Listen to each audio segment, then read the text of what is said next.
My name is Davion Farris. You know I got soul.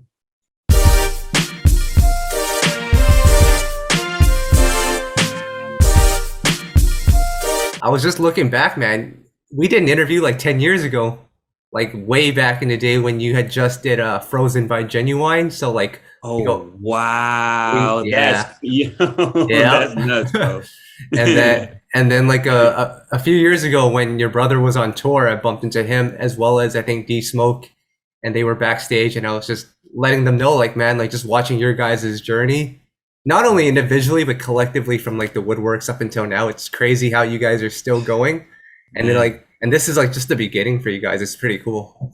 man, I appreciate that, man. And well, shit, good to see you again, bro. Like, Absolutely, yep, man, that's crazy how it's really come full circle. That's kind of cool, man. And like yeah. you said, it's been a long time coming from the woodworks days with everybody working so closely knit, and then everybody kind of separating and doing their thing, and then it's just it's Yeah. been a dope journey. Yep. And we're going to talk about the journey. We're going to talk about that beginning and then just leading up to now with the new single. But I want to highlight this first because we're doing our year-end countdown for this year, and we're going to have some time on there. But I remember a few years ago, I don't even know if you knew this, but your record with Marsha, No Chill, that was like at Yeah. the top of our list. I don't know if you knew that, but I just love that song. We had it at the like one of the top songs of the year on our list. Oh, dope, man. No, I didn't even know that. No, that's dope. Yeah. Appreciate it, man. I appreciate it for real. Yeah, absolutely. So let's get started here, man. Let's talk about that journey a little bit, man. Like when we first started talking, you did Frozen by Ginuwine. You guys were just early on in the game. Just talk about that process with you and your brothers, and you guys just trying to find your way in this industry. Because at that time, R&B was in such a weird space, and you guys really had to like stand out during that time. Yeah, yeah, no, it definitely was an interesting time for sure.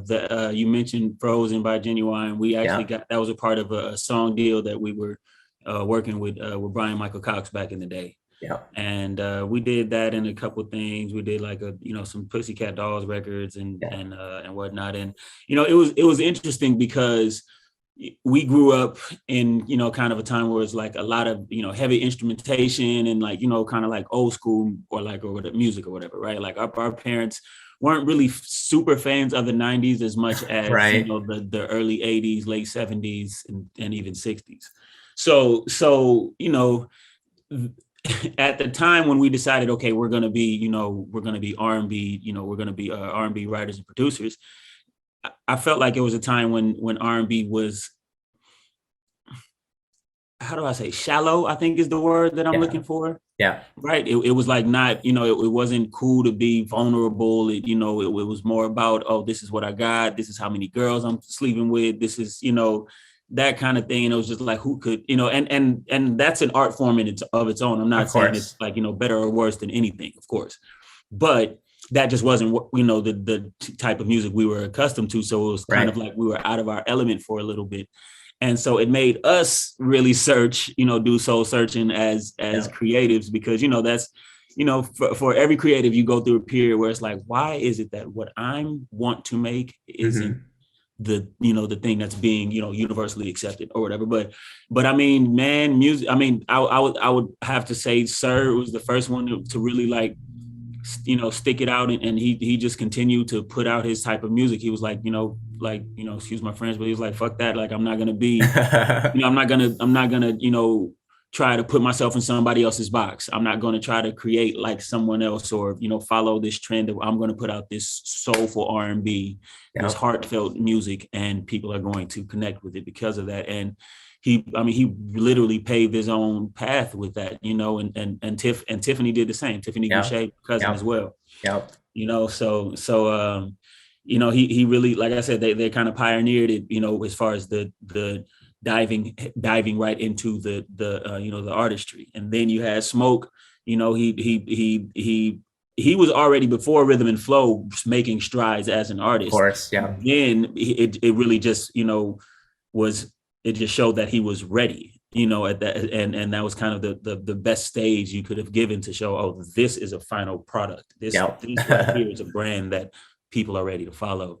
So I mean, I had also, in that, and about around and about the same time, the Smoke started working, I had also decided to release my own music about 2017, and Yeah. for a few years did that. I released 2 projects, and they got a little buzz, and I performed a whole lot in LA, Okay. which was cool. I really got my my stage chops up, so and that was real fun. Yeah. Shout out to Unplugged and Joe Green and the whole Unplugged team.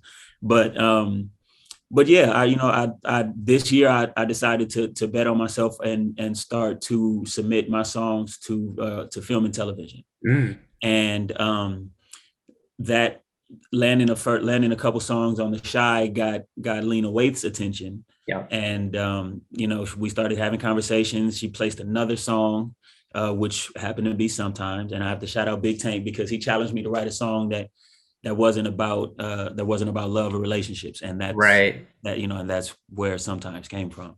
So Sometimes went big, and then it was like, okay, well, let's get this paperwork, let's not waste time. So I have to again shout out Big Tank and Lena for for both believing and taking a chance and all that, and giving me this opportunity.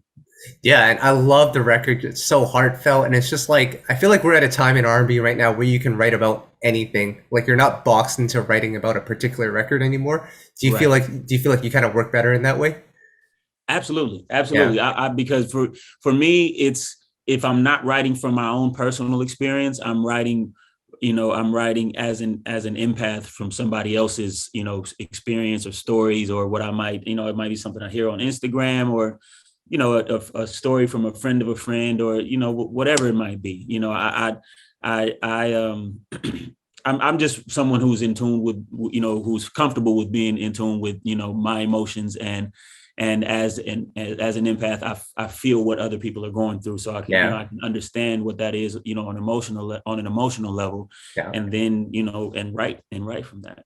Yeah, because I'll tell you, a record that you guys did early on, I felt like you really tapped into their artistry, and I don't think the song actually ever came out. I think it leaked. It's the Usher record, Echo. Do you remember that one? Yeah, Yeah, like you guys really tapped into Usher's like artistry right there. Like just yeah. even the wordplay and the writing on that, I felt that was crazy. Man, appreciate it. Thank you. Yeah, absolutely. I want to talk about, so, we talked about your writing early on and just that journey to where you are now putting out the music. I'm always curious, was it in your intentions all along to become an artist? Because like early on, I knew the Woodworks is just a writing team. Like what was the plan from an early point? Actually, so I said I kind of started our story from Woodworks, right? Yeah. But the story goes way back. Like my Okay. brothers and I were an R&B group, Oh, wow. and we were signed at the ages of 9, 10, and 11 to DreamWorks Records Okay. by Gerald Busby, who was the man who discovered and signed, or was in part responsible for Boys to Men. Yeah. Right, which was to me a big thing, because that I was the hugest Boys to Men fan Of growing up. course. Yeah. So that really meant something. But rest in peace, Mr. Busby passed away, and kind of like all of his roster, just got dropped, and the new regime came and brought their artists, as these things go. But yeah, I mean, artistry was always my passion. Like I love.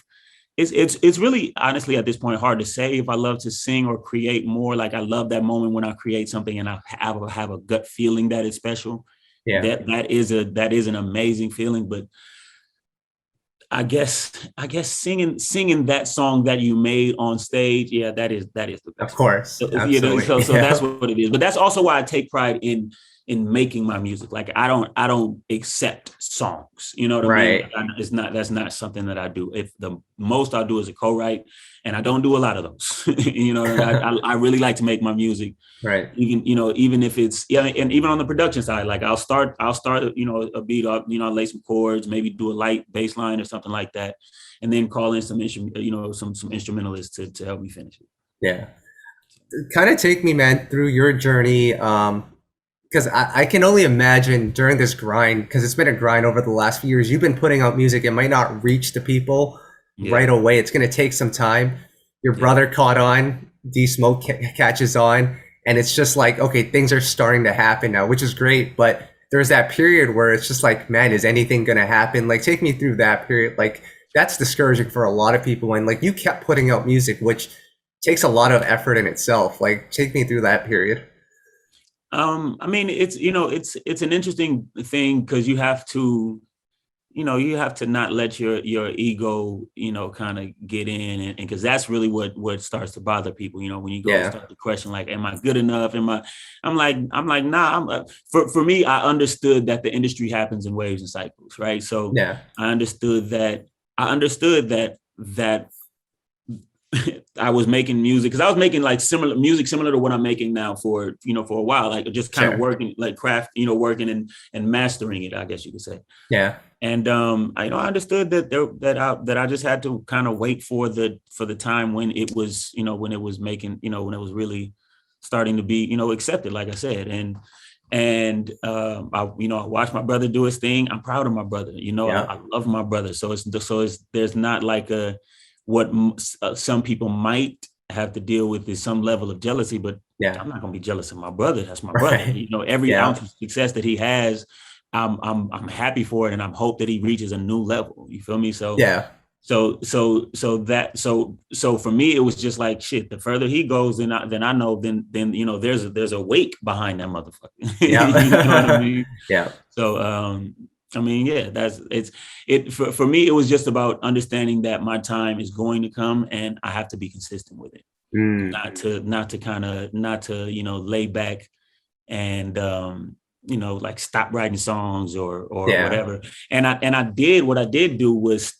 stopped submitting my songs for other people. Yeah. Yeah. I started to be really greedy and stingy with my art. Right. And that I think changed because it was like once Big Tank and I started getting back reacquainted. I had a plethora of songs that were ready to submit. Mm. So he was able to go through the library and say this works. And once Make Love got on the Shy, the rest is it's history. Yeah. No, it's a good point you bring up. Just financially, obviously, when you're still grinding, it's going to be tough financially. And of course, then you start songwriting. That definitely helps, the wallet. But then there's a point where you got to cut that off and bet on yourself. So it's pretty cool Yeah, that you did that. yeah. And Yeah. I it it was interesting. I sold a little. What I did was, right, I Yeah. sold some publishing, Of course. and it enabled me not to have to depend on placing songs and Mm. hunt for sessions and all of that. And yeah, I just really decided, again, like I said, it's like literally bet on me. Yeah. It's like So invest in yourself and see what happens. nice. So you've got this new label situation now. You drop sometimes. I mean, take me through the process of getting signed to the situation. Just take me through all of that. Man, so again, Lena heard the songs, she heard, well, I think, what was the first one? It was called Body on You. So the first one was like a song that I was like, okay, I just kind of wrote it for the record, but this isn't something that I would put on my project. And then I made a deeper decision to stop doing that. I was like, okay, no, I'm going to only put out songs that I'm actually considering for my EP or my album or Right. whatever. So that's why I put out that's why I submitted Make Love, Mm. which actually had already been released. Yeah. And so when she heard that, like she was like, yo, what the fuck is this? Like, right, she hit up Tank, and Tank hit me like, yo, Lena's about to call you. I'm just letting you know. It's this is gonna be a big thing. Like, she just got this situation with Def Jam, and Mm. it's going to be a real situation for you. So I'm like, all right, bet, I got you.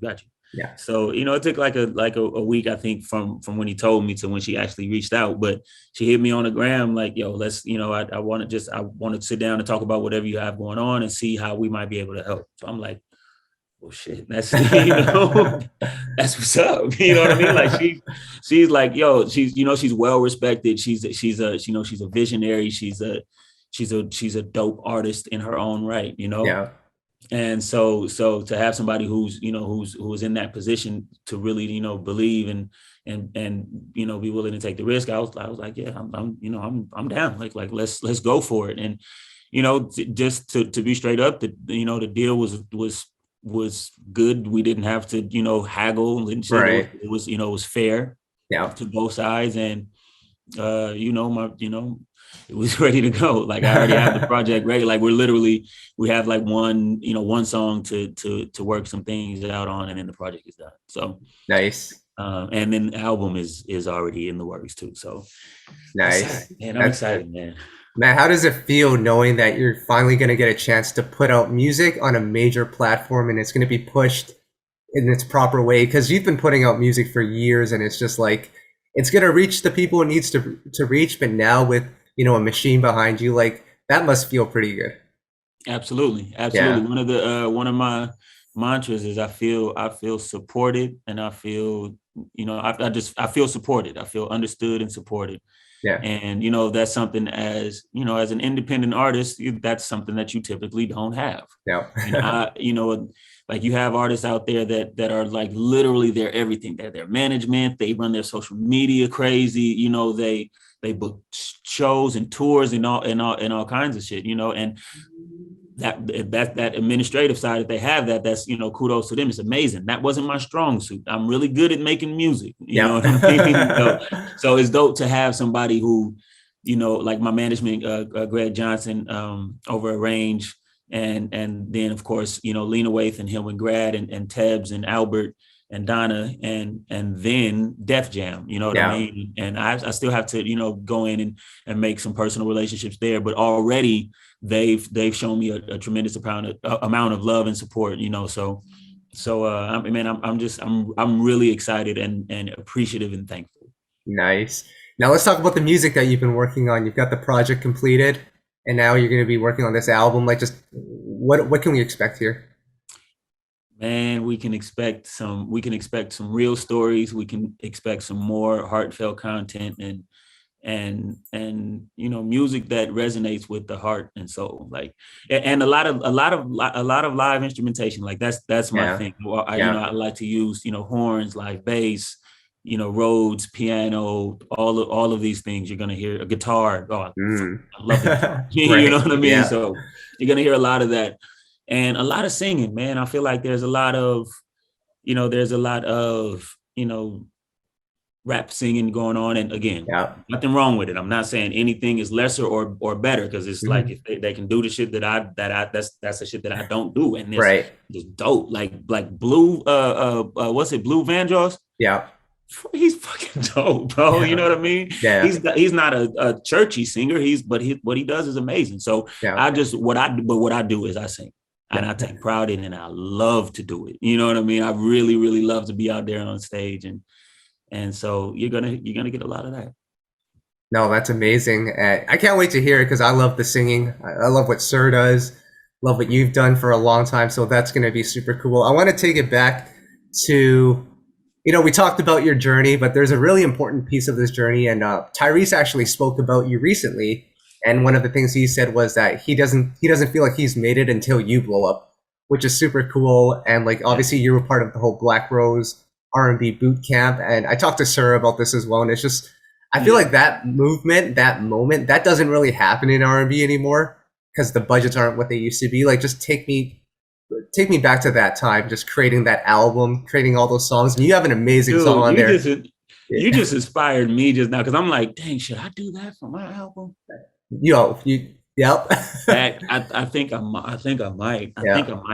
Maybe on a smaller scale, Yeah. But that man, that was an amazing time, and really, like a lot of guys in that or a few guys in that camp who came from that camp are making strides. Like, for example, again, you have Sir, right?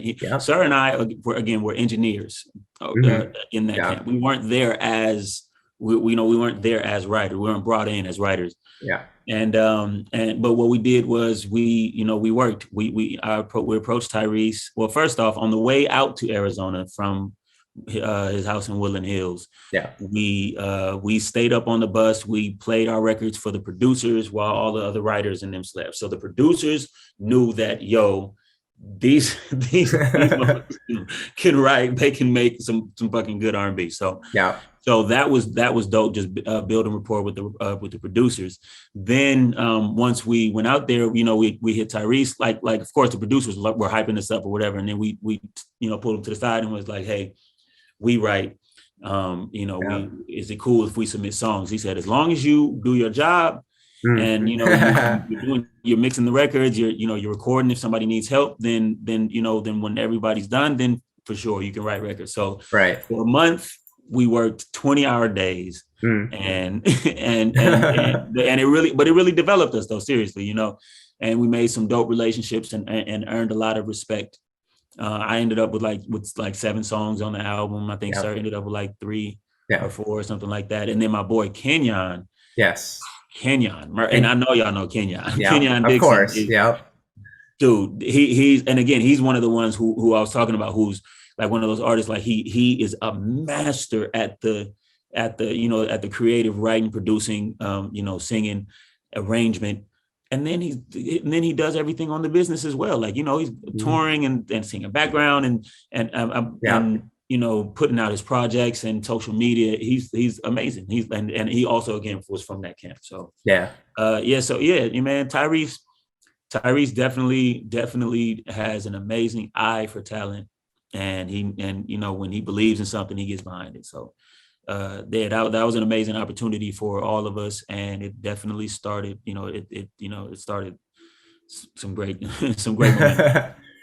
No, if you put that together, you got to get it back in with Eric Hudson. That When We Make Love record is crazy. That song is crazy. Yeah. Yeah, man. Yeah, that was a good one. That's my boy, bro. Eric, I actually definitely have to reach out. Yeah. You know what I'm saying, and say what's up to him. I haven't spoken to him since I got the deal. So yeah, we're gonna see what we can make. Absolutely. I want to highlight these 2 other records that you were a part of that I just personally love. The Mary J. Blige record, Indestructible. Like, your writing on that is crazy. I appreciate that, man. That was an amazing experience. Mary is I learned a lot from that. Like, Mary is one of those artists who really, she knows who she is, she knows what she can do, and she knows how to hone in on that, and she does that very, very well. You know what I mean? And she, I mean, she just having that level of understanding of self is really what I took of that. Right. Understanding why people gravitate towards you, understanding what about your authenticity, or what about your story, reaches out to people, and then, and then diving into that and not being afraid to do so. You know what I mean? So, man, shout out to Mary. I love Mary J. Blige. Okay, she's amazing. And that experience really, really helped me grow as a writer and as an artist. That's dope. And then this last record I want to touch on, we're doing our year-end countdown, and this song is definitely going to be in there. It's a song actually that you guys did years back with D-Mal and Lucky Day, Falling in Love. Do you remember that one? Oh, yeah. They put it out this year, and man, I love that song. I think that song was for Mary originally, right? Yeah. Me and Lucky wrote it for Mary when she did on the same project that Indestructible came out on, but she didn't end up keeping it. And then, Lucky and oh my gosh, why can I not remember? Joyce Rice, and that's the homegirl too. So I feel so bad. Joyce, forgive me, please. Yeah. Lucky and Joyce put it out, and they bodied it. I was like, "Ooh, this is a vibe!" Like, I was very, very pleased with what they did with it, for sure. Yeah. Isn't that kind of cool though? Like, it's a song you wrote a couple years back, and like it gets repurposed, and like people still love it. It lets you know that music is timeless if it's great. Oh yeah, no, it definitely happens that way a lot in the industry, where you have to have somebody say, "Oh yeah, this is a record I did 5 years ago," whatever. Yeah. Like Make Love, for example, the one that came out on the Shy this year. That I put that one out in 2016. That's 5 years ago. Yeah. You know what I mean? And that was something that people immediately were all over the Shy Instagram and Twitter, like, "Yo, what is this song? Who is this artist?"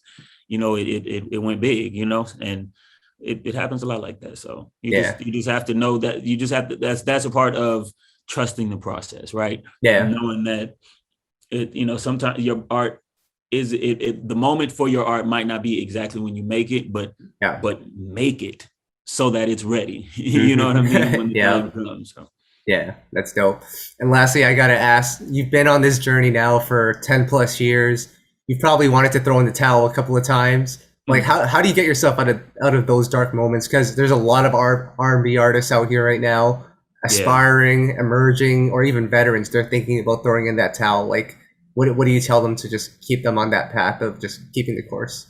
Man, Staying the my thing course. is Yeah. is just you genuinely have an almost unreasonable belief in yourself.